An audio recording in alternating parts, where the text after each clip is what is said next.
Everyone, good evening, नमस्कार। स्वागत है आपका अपने चैनल हिस्ट्री वर्ल्ड में।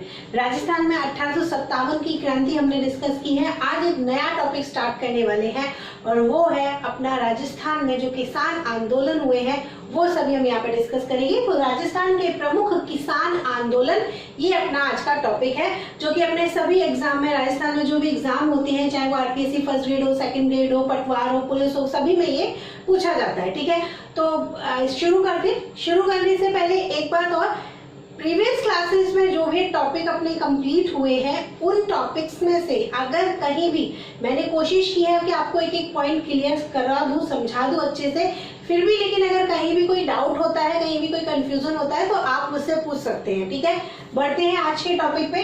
राजस्थान में प्रमुख किसान आंदोलन। देखो, जैसे कि नाम से ही पता लगता है, किसान आंदोलन मतलब कि किसानों के द्वारा किया जाने वाला आंदोलन। अब किसानों ने आंदोलन क्यों करा? तो देखो, प्रीवियस क्लासेस में हमने 1857 की क्रांति पढ़ी थी, राइट। 1857 की क्रांति असफल हुई। हमने ये देखा था कि 1857 की क्रांति के जो इम्पैक्ट हमने पढ़े थे, प्रभाव हमने पढ़े थे, उसमें हमने ये देखा था कि असफल होने के बाद में यहाँ के जो राजा महाराजा है, क्योंकि वो क्या थे, ब्रिटिशर्स के, अंग्रेजों के स्वामी भक्त थे, तो अंग्रेजों की कृपा उनको मिल रही थी, तो उस वजह से ये लोग क्या हो गए, निर्दयी हो गए और बहुत ही विलासी हो गए थे। आम जन से, किसानों से ये क्या करते थे, जबरदस्ती कर वसूल करते थे, बहुत ज्यादा रेवेन्यू, बहुत ज्यादा टैक्स ये किसानों से लेते थे। और टैक्स लेते समय, कर लेते समय ये बहुत ही निर्दयी हो जाया करते थे। चाहे वर्षा हुई हो, नहीं हुई हो, खेती हुई हो, फसल अच्छी हुई हो, खराब हुई हो, इनको सिर्फ अपने कर से मतलब होता था, ये सिर्फ अपने कर लेते थे। ठीक है, तो ब्रिटिश आधिपत्य के बाद में बहुत ऊंची लगान दरें और इसके साथ साथ ये जो यहाँ के जागीरदार थे, जो ठिकानेदार थे, बहुत ही विलासतापूर्ण जीवन व्यतीत करने लगे। विलासतापूर्ण जीवन व्यतीत करने के लिए पैसों की जरूरत, और वो पैसे कहाँ से लेंगे, किसानों से कर के रूप में लेते थे। तो इन करों से बहुत ज्यादा कर इन्होंने क्या करा, लगाने शुरू कर दिए, तरह तरह के कर लगाने शुरू कर दिए। जैसे कि अगर हम देखें, लाग बाग, तरह तरह के कर ही किसानों पे लगाते थे। लाग बाग, अब ये लाग बाग क्या होता है, देखो, किसानों को अपनी इच्छा के बिना, उनकी इच्छा नहीं होती थी, फिर भी क्या करना पड़ता था, जागीरदारों को क्या करना पड़ता था, उपहार देना पड़ता था, गिफ्ट देने पड़ते थे, तोहफे देने पड़ते थे। लाग बाग मतलब अपनी इच्छा के विरुद्ध जागीरदारों को उपहार देना। ठीक है, समय समय पर उपहार देने पड़ते थे। ठीक है, इसके अलावा बेगार तो हम सभी जानते हैं। बेगार का मतलब क्या होता है कि काम तो आपसे करा लेंगे लेकिन आपको उस काम के पैसे नहीं देंगे। ठीक है, बिना मेहनतानी के कराया जाने वाला कार्य। ठीक है, आपसे शारीरिक श्रम तो पूरा करवाएंगे लेकिन आपको उस श्रम के बदले में 1 रुपया भी नहीं देंगे, वो होता था बेगार। इसके साथ में देखा जाए तो एक पद्धति चल रही थी, एक कर था, वो था लाटा एंड कूता। ये क्या होता है, देखो, लाटा क्या होता है, ये मोस्टली मेवाड़ क्षेत्र में चलता था ये कर।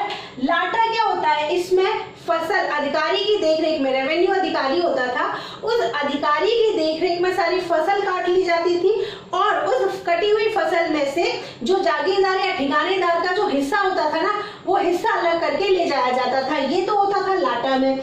कूता क्या होता था, कूता में ये होता था कि जो फसल, खेत में खड़ी फसल है ना, उस खड़ी फसल को देख के ही अनुमान लगा लिया जाता था कि आपको इतना टैक्स जो है जागीरदार को देना है। ठीक है, तो लाता कूता हो गया। इसके अलावा एक और थी जो कि मोस्टली मेवाड़ में ही चलती थी, वो है छटूंद। ठीक है, छटूंद। अभी छटूंद क्या होता था, जो जागीरदार होते थे ना, वो जागीरदार अपनी कमाई में से 1/6 भाग शासकों को देते थे। ठीक है, 1/6 भाग किसको देते थे, शासकों को देते थे। तो जब ये इतना शासकों को देंगे तो इससे डबल तो ये किसानों से लेंगे। तो किसान जो थे वो दिन ब दिन क्या होते जा रहे थे, इन करों के बोझ के दबते जा रहे थे और इसी वजह से किसानों के मन में बहुत ही असंतोष था। इन जागीरदारों के खिलाफ, ठिकानेदारों के खिलाफ बहुत ही ज्यादा असंतोष था। अब उनको सिर्फ एक नेतृत्व की जरूरत थी कि कोई हम एक अच्छा सा नेतृत्व प्रदान करे जिससे हम अपनी बात आगे बढ़ा सके और इनके खिलाफ जो है संगठित हो सके और आंदोलन कर सके। ठीक है, और वो जो नेतृत्व प्रदान किया, तो जो क्रांतिकारी थे ना, जगह जगह क्रांति की घटनाएं हम देख ही चुके हैं कि जगह जगह क्रांति की घटनाएं हो ही रही थी उस समय। तो क्रांतिकारियों ने इनको ये मौका दिया किसानों को कि वो संगठित हुए और संगठित होकर उन्होंने क्या करा, आंदोलन शुरू करा। ठीक है, तो राजस्थान में किसानों के द्वारा सबसे पहले किया गया आंदोलन है बिजोलिया किसान आंदोलन।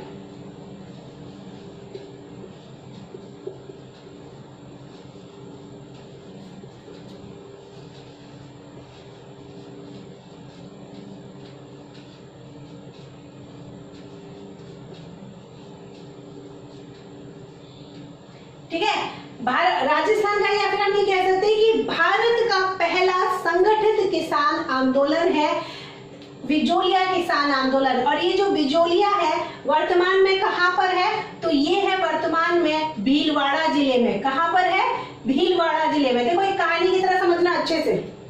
ठीक है, असंतोष कैसे हुआ, क्यों विद्रोह किया, क्यों आंदोलन किया, ये तो समझ लिए। अब चलो शुरू करते हैं। सबसे पहले पढ़ेंगे हम बिजोलिया किसान आंदोलन, जो कि राजस्थान का नहीं भारत का पहला संगठित किसान आंदोलन है। ठीक है, कहां पर है ये बिजोलिया, तो वर्तमान में भीलवाड़ा जिले में ये स्थित है। ठीक है, इसका प्राचीन नाम क्या है, तो इसका प्राचीन नाम है विजयावल्ली। देखो ये वो फैक्ट्स हैं जो आपके एग्जाम में आते हैं, इसलिए नोट कर लेना सारे के सारे। प्राचीन नाम क्या है, विजयावल्ली। अब बिजोलिया शिलालेख में इसको क्या कहा गया है,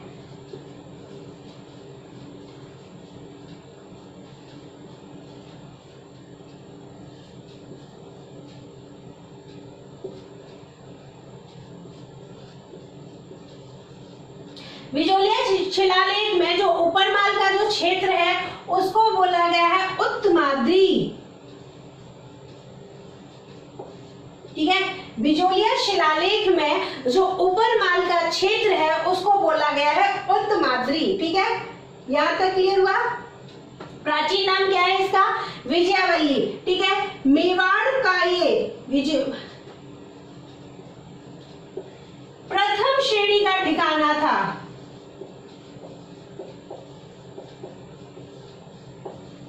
ठीक है, मेवाड़ क्षेत्र का प्रथम श्रेणी का ये ठिकाना था बिजोलिया। ठीक, क्लियर हो गया।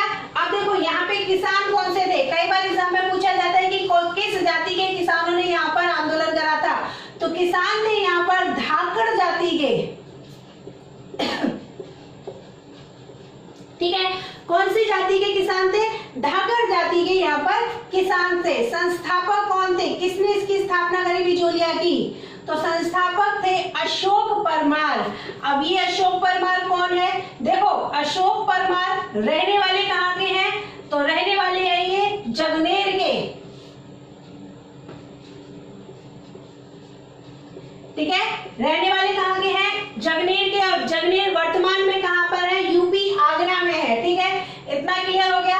स्थापना किसने करी बिजोलिया की, संस्थापक है अशोक परमार, जो कि रहने वाले मूलतः निवासी हैं आगरा के, यूपी के जगनेर के। जगनेर वर्तमान में कहां पर है, आगरा यूपी में। ठीक है, ये कौन थे, तो देखो ये मेवाड़ के राणा थे, राणा सांगा।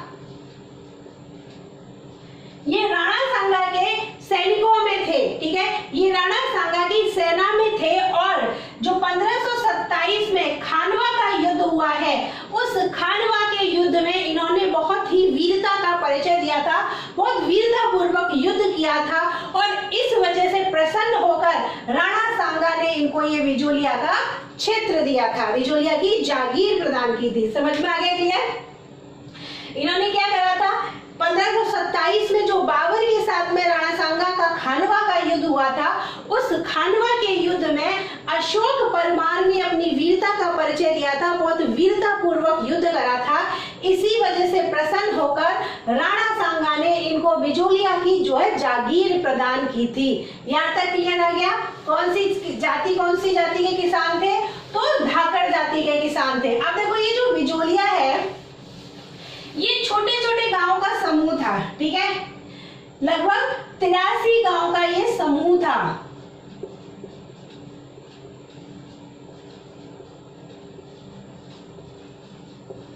83 गांव का ये समूह था जहां पर कुल 84 प्रकार के कर लगाए गए थे।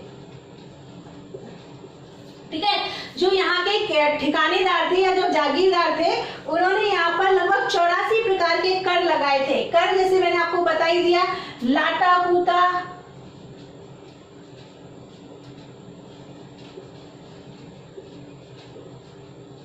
बेगार, बेट बेगार, लाग बाग। देखो कई बार एग्जाम में डायरेक्ट क्वेश्चन यहीं से आ जाता है कि लाटा कूटा क्या है, लाग बाग क्या है, इसको ये क्या चीज है, किस चीज के लिए यूज किया जाता है ये शब्द, तो उस समय आंसर आपका कर होगा। ठीक है, तो डायरेक्ट क्वेश्चन ये भी बन जाता है, एग्जाम में पूछ लिया जाता है, तो आप इस चीज को भी याद रखना। ठीक है, तो इस तरीके से यहाँ के जो ठेकेदार थे, यहाँ के जो जागीरदार थे, यहाँ के किसानों से लगभग 84 प्रकार के कर वसूल किया करते थे।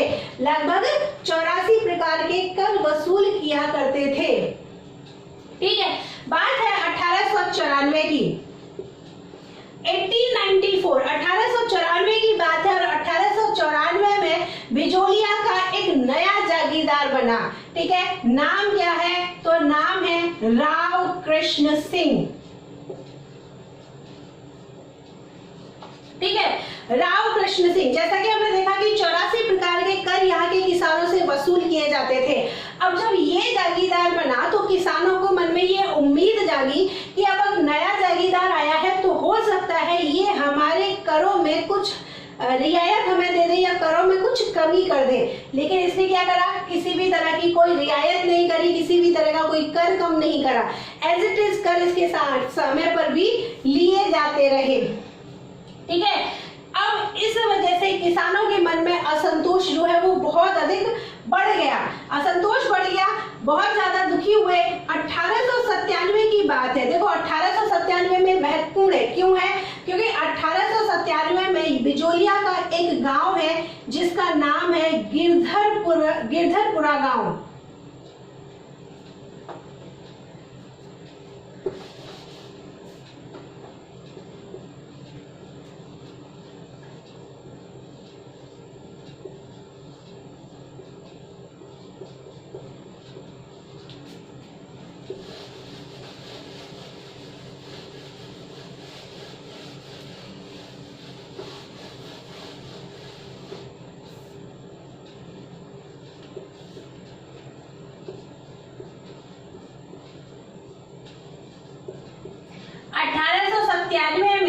बिजोलिया का एक गांव है गिरधारीपुरा गांव। इस गिरधारीपुरा गांव का एक किसान है जिसका नाम है गंगाधर धाकड़।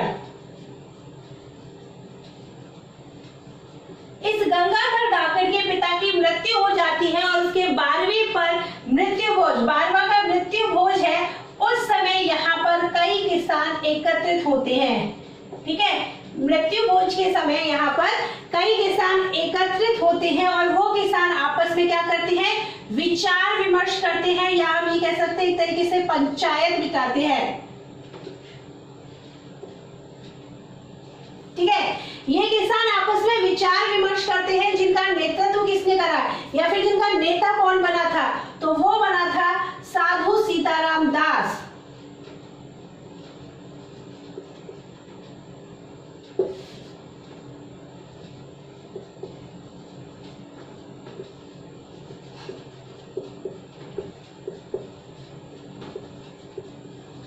ठीक, 1897 में क्या हुआ, 1897 में बिजोलिया का एक गांव है गिरधारीपुरा गांव, वहां का एक किसान है, नाम है गंगाधर धाकड़।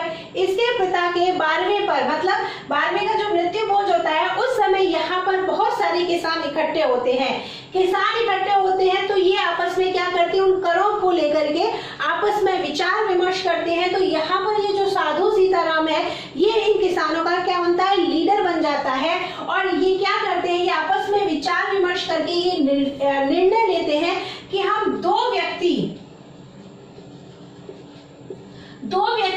मेवाड़ के, क्योंकि मेवाड़ क्षेत्र में आता है, मेवाड़ के महाराणा के पास भेजेंगे। क्यों भेजेंगे, हमारा जो जागीरदार है राव कृष्ण सिंह, उसकी शिकायत लेकर कि ये हमसे बहुत सारे कर वसूल करता है। तो दो व्यक्ति, नाम क्या है, उन दोनों का नाम है नानक जी पटेल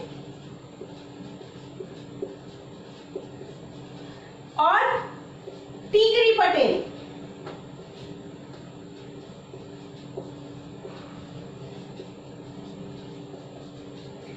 इस विचार विमर्श में ये निर्णय निकालते हैं ये लोग कि हम दो व्यक्ति नानक जी पटेल और टीकरी पटेल को कहाँ भेजेंगे, मेवाड़ के महाराणा, और महाराणा कौन है इस समय, फतेह सिंह जी। ठीक है, मेवाड़ के महाराणा फतेह सिंह के पास भेजेंगे राव कृष्ण सिंह की शिकायत लेकर। ठीक है, तो ये दोनों व्यक्ति जाते हैं महाराणा फतेह सिंह के पास में राव कृष्ण सिंह की शिकायत लेकर कि भाई वो हमसे इस तरह तरह के कर जो है वसूल करता है। अब क्या हुआ, जब शिकायत लेकर गया तो इन्होंने क्या करा, इन्होंने भी, इनको बदले में कुछ ना कुछ तो करना ही था, तो इन्होंने एक अधिकारी नियुक्त किया। ठीक है, इन्होंने क्या करा, इन्होंने एक अधिकारी नियुक्त किया, और अधिकारी का नाम क्या है, तो नाम है भाई हामिद हुसैन। ठीक है, क्या नाम है, हामिद हुसैन। हामिद हुसैन इसका नाम है। इन्होंने महाराणा फतेह सिंह ने इस हामिद हुसैन को नियुक्त किया और इससे ये कहा कि भाई तू विजोलिया जा, विजोलिया जाकर के वहां की परिस्थिति का जो है वो आकलन करो और आकलन करके अपनी रिपोर्ट हमें प्रस्तुत करो। तो ये हामिद हुसैन विजोलिया आता है, विजोलिया आकर ये यहाँ पर देखता है, देखने के बाद यहाँ की एक रिपोर्ट तैयार करता है और रिपोर्ट बना करके ये वापस किसको दे देता है, महाराणा फतेह सिंह को दे देता है। ठीक है, लेकिन महाराणा फतेह सिंह इस रिपोर्ट पर कोई कार्यवाही नहीं करते हैं। ठीक है, हामिद हुसैन बिजोलिया आया, उसने यहाँ की परिस्थिति को देखा और एक रिपोर्ट तैयार करी, और रिपोर्ट क्या करा, क्योंकि महाराणा ने भेजा था इसलिए अपनी रिपोर्ट किसको देगा, महाराणा को ही देगा। अब महाराणा को उसने रिपोर्ट तो दे दी, लेकिन महाराणा ने उस रिपोर्ट पर कोई भी कार्यवाही नहीं करी, कोई कार्यवाही नहीं करी। तो क्या हुआ, किसानों के द्वारा किया गया पहला प्रयास जो है वो असफल हो गया। अब आप एक बात देखो, आप एक बार इमेजिन करो कि आप, आपका बड़ा भाई और आपके पिताजी, आपका बड़ा भाई आपको किसी भी तरीके से बुरी तरह से बर्ताव कर रहा है और आप उसकी शिकायत अपने पिताजी से करते हो, पापा से उसकी शिकायत करते हो, लेकिन पापा क्या करते हैं, कुछ भी नहीं करते। तो क्या होगा, आपका भाई क्या होगा, बहुत ज्यादा खुश हो जाएगा, उसका मनोबल जो है बढ़ जाएगा और वो आपको वापस से तंग करेगा। तो वही ये हुआ, जब महाराणा फतेह सिंह ने राव कृष्ण सिंह के अगेंस्ट कुछ नहीं करा, उस रिपोर्ट पर कोई ध्यान नहीं दिया, उसके खिलाफ कोई कार्यवाही नहीं करी, तो किसानों के द्वारा किया गया पहला प्रयास तो असफल हो गया और वहीं राव कृष्ण सिंह के जो है वो हौसले और ज्यादा बुलंद हो गए, राव कृष्ण सिंह के हौसले और ज्यादा बुलंद हो गए। अब 1903 में राव कृष्ण सिंह ने 1903 में किसानों पर एक और कर लगा दिया। ठीक है, क्या नाम था, चौरी कर। अब 1903 में राव कृष्ण सिंह ने किसानों पर एक और कर लगा दिया, नाम है चौरी कर। चौरी कर क्या होता है, चौरी कर का मतलब है जब भी किसी भी किसान की बेटी की अगर शादी होगी तो उस शादी के समय ठिकानेदार या जागीरदार को वो कर देंगे, और वो कर कितना था, 5 रुपए। देखो उस समय तो 5 रुपए भी बहुत बड़ी रकम होती थी, बहुत बड़ी राशि होती थी। ठीक है, इस चौरी कर का जो है वो किसानों ने क्या करा, विरोध किया। इस चौरी कर का किसानों ने विरोध किया और ये क्या करा, ये गए वापस राव कृष्ण सिंह के पास में।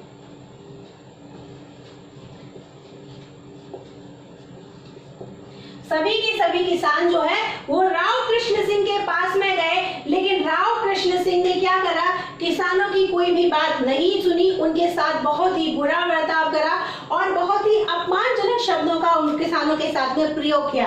अब जब इतना करा तो किसानों को क्या हुआ, गुस्सा आया, किसानों में असंतोष बहुत बढ़ गया और किसानों ने क्या करा, अपनी भूमि को परत छोड़ दिया। कोई खेती नहीं करेगा, अपनी भूमि को परत छोड़ दिया और इसको जो है, इसको राव कृष्ण सिंह को जो है वो भूमि कर देने से मना कर दिया। ठीक है, अब भूमि कर देने से मना कर दिया। अब क्या हुआ, इससे ये जो है वो घबरा गया। जब भूमि को परत छोड़ दिया ठीक है, भूमि को परत छोड़ दिया, कर देने का इन्होंने बोला कि हम भूमि को परत छोड़ देंगे और आपको कोई कर नहीं देंगे। तो ये जो राव कृष्ण सिंह है ये घबरा गया, और घबरा गया तो इसने क्या करा, इस चवरी कर को तो खत्म कर दिया। ठीक है, चवरी कर को तो पूरी तरीके से खत्म कर दिया, और बाकी का जो लगान लेता था, ये लगान कितना लेता था, 50%। ठीक है, तो इस लगान को घटा करके 50 से कर दिया 40%।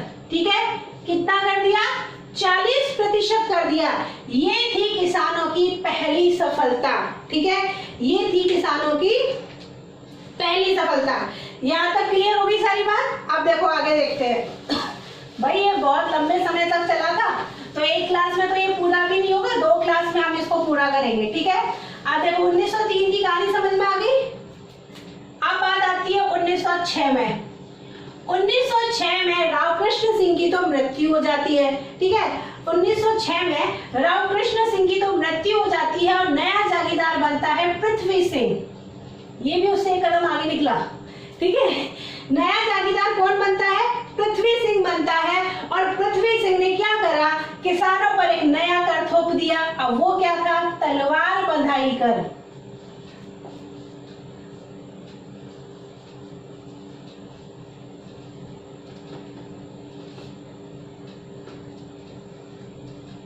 और इसी को उत्तराधिकारी कर भी कहा जाता है।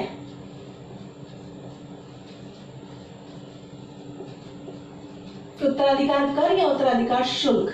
ठीक है, पृथ्वी सिंह ने किसानों पर एक नया कर थोप दिया और वो था उत्तराधिकार कर, या फिर जिसको हम बोलते हैं तलवार बंधाई कर। ठीक है, अब ये जब कर थोप दिया तो ऑब्वियसली इसका भी किसान क्या करेंगे, विरोध करेंगे।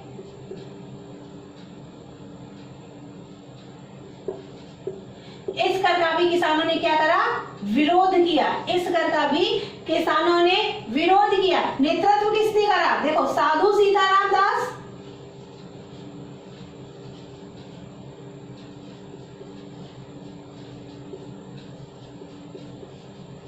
फतेहकरण चारण,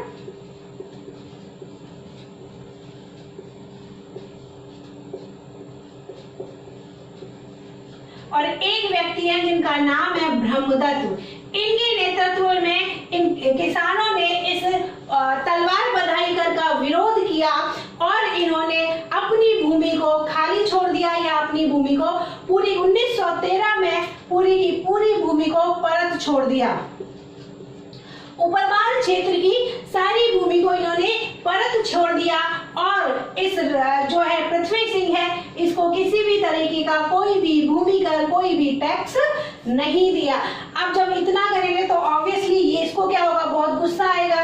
इसने क्या करा, इन तीनों को दंडित किया। साधु सीताराम दास, फतेहकरण चारण और ब्रह्मदत्त को इसने दंडित किया, और उपरमाल क्षेत्र से क्या करा, इनको बाहर निकलवा दिया। दंडित करके उपरमाल क्षेत्र से इनको बाहर निकलवा दिया, और किसी भी तरीके से अपना जो ये आंदोलन उस समय हो रहा था, उस आंदोलन को इसने क्या कर दिया, दबा दिया।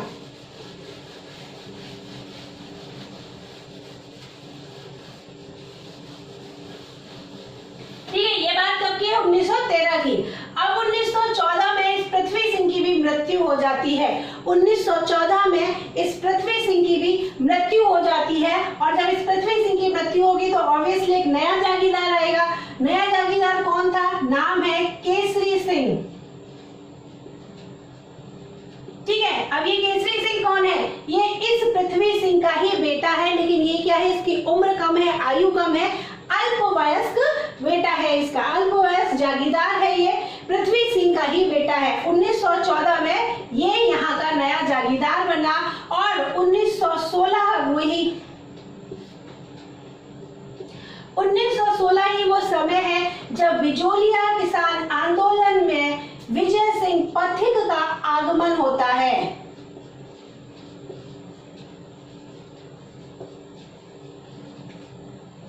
उन्नीस 1916 में ही बिजोलिया किसान आंदोलन में विजय सिंह पथिक का आगमन होता है। ठीक है, यहाँ से आगे की चर्चा हम कल की क्लास में करने वाले हैं।